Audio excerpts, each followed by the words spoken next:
Being a philanthropist doesn't mean necessarily writing a huge check. It can mean mobilizing your community to start asking questions. Kavita Ramdas. Here are two women whose questions change the world. You have to go out there and catch your dream, asserted Susan B. Anthony's father. Growing up as a girl in New York was not easy since girls were treated unjustly in society during the period. Having a supportive family who did not agree that girls should be at the very bottom class of society brought smiles to her eyes. Wanting an education so much, she entered an advanced school to make a better future. You had no right to be here, young lady, mocked the boys at her school. From the day forward, she was not bothered by those nasty words. She had a mission in her life, showing the world that girls could be the most wanted people in the universe. Her heart broke once more when she knew that math would not be taught to girls. Disappointment haunted her soul, as she had promised to herself that she would not let herself down. So she thought about her own. It would be her own. Growing older, she knew that she had to fix something that was missing. The older I get, the greater power I seem to have to help the world. I'm like a snowball. The further I rolled, the more I gain. Proudly she whispered to herself. To change people's anticipation about women was not as easy as she thought. She were to face anything until women's rights were given back.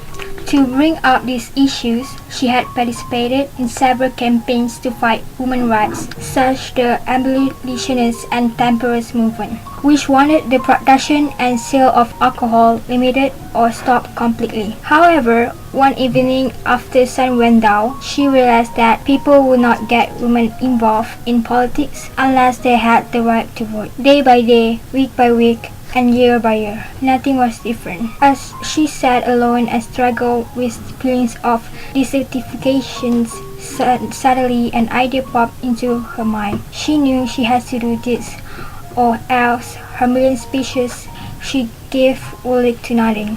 Wanting it so much, courageously she voted in the presidential election. Her suffrage was illegal. When police found this out, she was arrested on November 14, 1852. Unbelievably, still nothing changed, although when she breathed her last breath on March 13, 1906. However, 14 years after her death, the 18th amendment to the U.S. Constitution allowed all other women to vote. If she was alive during that time, she would feel real delight having her dream came true. Women continue to fight for their rights even today. Poor things, you only have 3 daughters, Kavita Ramdas' aunt and uncle advised to her parents. Already at 11 years old, she understood what it meant to be a girl and therefore discriminated against. Her aunt, who was a brilliant woman, was widowed early. One day, relatives came over to her, took off her sari and made her wear a simple white one. She wasn't allowed to wear accessories anymore, so they broke her bandi she was wearing on her forehead and all her bangles. Late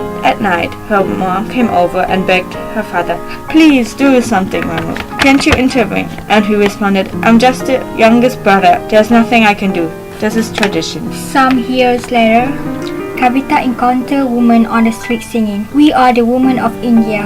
We are not flowers. We are sparks of change." That is when she realized that there is only one thing you can do to achieve gender equality, and that is to overturn centuries of tradition. As she grew up, her thoughts of what she wanted to achieve in her life got bigger and bigger every day. But just watching women getting treated differently than boys, her parents gave her the opportunity to go to the Princeton University upon graduating.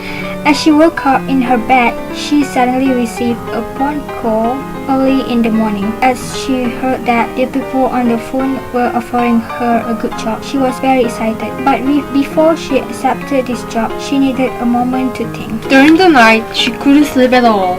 For her, it was an excellent offer and she wanted this job, but something deep in her heart stopped her from accepting it. Early in the morning, she all of a sudden knew why she couldn't accept this job. Only thinking about her childhood and just looking outside made her feel that she has to fight for women's rights. After making this hard decision, Kavita called the people who offered her the job and told them that she won't take it. But what is she going to do? Having no job? It was pretty easy to find a new one. Kavita started to work for the Global Fund for Women and was liked a lot. In 1996, people were voting for her to become a president, so she did. From that day, she raised from $6 million to $21 million. Today, she is still working and encouraging people to help and support her, trying to inspire them by talking about her childhood, being a part of new projects, being interviewed, and a lot more. What will life be without her?